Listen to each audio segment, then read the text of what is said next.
What sacrifice? There was no crucifixion, so there's no resurrection.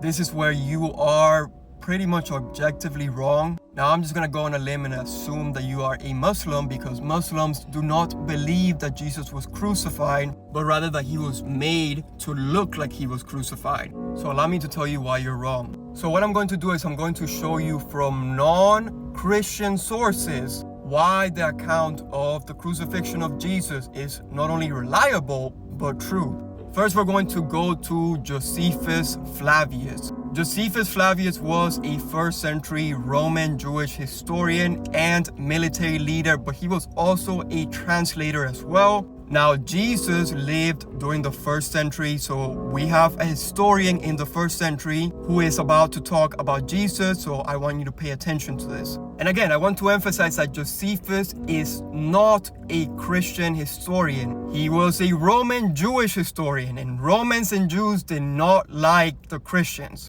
Josephus wrote, "At this time, there was a wise man called Jesus. Pilate condemned him to be crucified and to die." I am also giving you the reference from Antiquities so you can read the writings of Josephus for yourself and not just take my word, but do your own research. So Josephus clearly writes that Jesus was a wise man and he was condemned to be crucified and to die by Pontius Pilate. So that is source number one, again from the 1st century and not a Christian. So this is someone who lived in the same century that Jesus did, unlike Muhammad, who came 600 years later after Christ. But that is not the only source, so I will move on. Cornelius Tacitus was a Roman historian and politician. Tacitus is widely regarded as one of the greatest Roman historians by modern scholars. This is because Tacitus, being a politician and historian, had access to direct Roman documents from the Roman government. Not only that, but he also had access to the entire library that was used by the Romans. So he was careful to cross-reference his work and make sure that what he was reporting was accurate. Now again, I want to put emphasis on the fact that Tacitus was not a Christian, he was a Roman, and Romans at the time were not in favor of Christianity. They saw Christians as people who were so different from them, so they didn't like them. Nevertheless, this is what Cornelius Tacitus wrote about Jesus and the crucifixion. Christus, the founder of the name, was put to death by Pontius Pilate, procurator of Judea in the reign of Tiberius.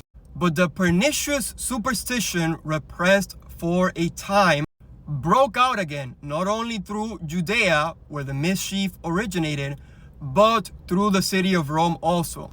So here we see Tacitus, Cornelius Tacitus, once again, not a Christian, directly addressing the death of Jesus Christ by Pontius Pilate, the procurator of Judea. So we have one of the greatest Roman historians of all time with direct access to the government library and sources from the trial of Jesus directly addressing the crucifixion and the death of Jesus on the cross. And you can even tell by this short passage that Cornelius was not a fan of Christians himself, because he believed Christians to be superstitious, and he also says that Christians spreading the word was a mischief. And again, I am giving you the direct source behind the quote so you can do your own research and seek the truth for yourself. We also have Mara bar Serapion, who was a Syrian Stoic philosopher. Now he writes a letter, again in the 1st century,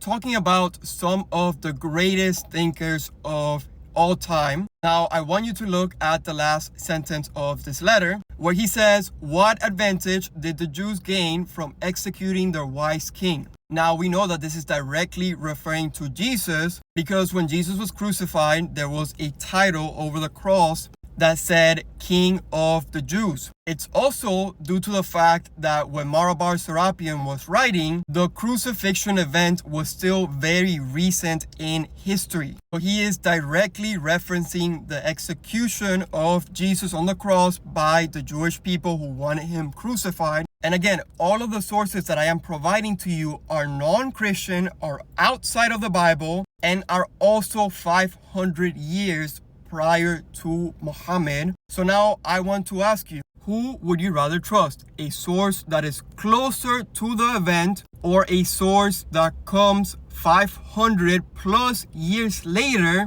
claiming to have more knowledge than the people who lived during the time of Jesus? For me, I rather trust the sources that are closer to the event that took place, in addition to the fact that these people had really no point in lying or making this up, because they were not Christians themselves. They had no purpose in defending the crucifixion, but yet all of these historical sources agree on the fact that Jesus was in fact crucified. So once again, I'd rather listen to the people who were close to the event when it happened in history than a man who lived 500 to 600 years after the event took place. But that is not all. I want you to deeply think about what the Quran and the Islamic sources say about the crucifixion, that it was made to be seen as he was crucified, of Jesus. Now let's ignore every single source that says that Jesus was in fact crucified, and the fact that the disciples were there and they claim to have seen Jesus be crucified,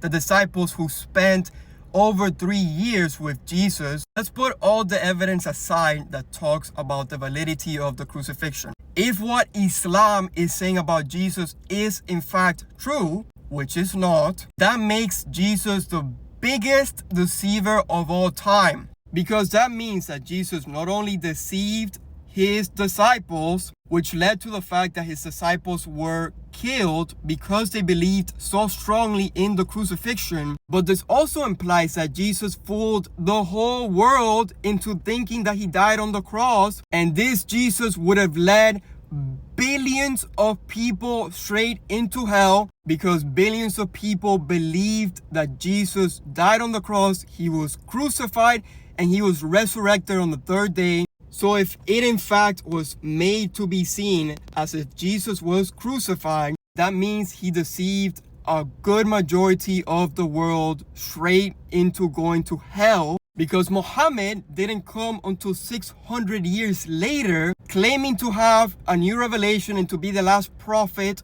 of God. But in the span of those 600 years, there were already billions of Christians that lived and died believing that Jesus himself was crucified and resurrected. So that would make Jesus the greatest deceiver of all time, and Allah a terrible God, because he allowed 600 years to pass by to then clarify that it was made to look like Jesus was crucified in the first place. And because Islam makes the claim that Jesus was a great prophet, not only that, but that Jesus, the heaven where Allah himself sits, well, here Islam is shooting itself in the foot, because now Jesus is made to be seen as the worst deceiver of all time, because by directly making his disciples and Christians all over the world think that he was indeed crucified, that would mean that he deceived billions of people to going straight into hell. Luckily, all the historians that we have, that once again were not even Christians, and even those that were Christians, such as the disciples who were there to witness the crucifixion of Christ, we know for a fact that Jesus was crucified.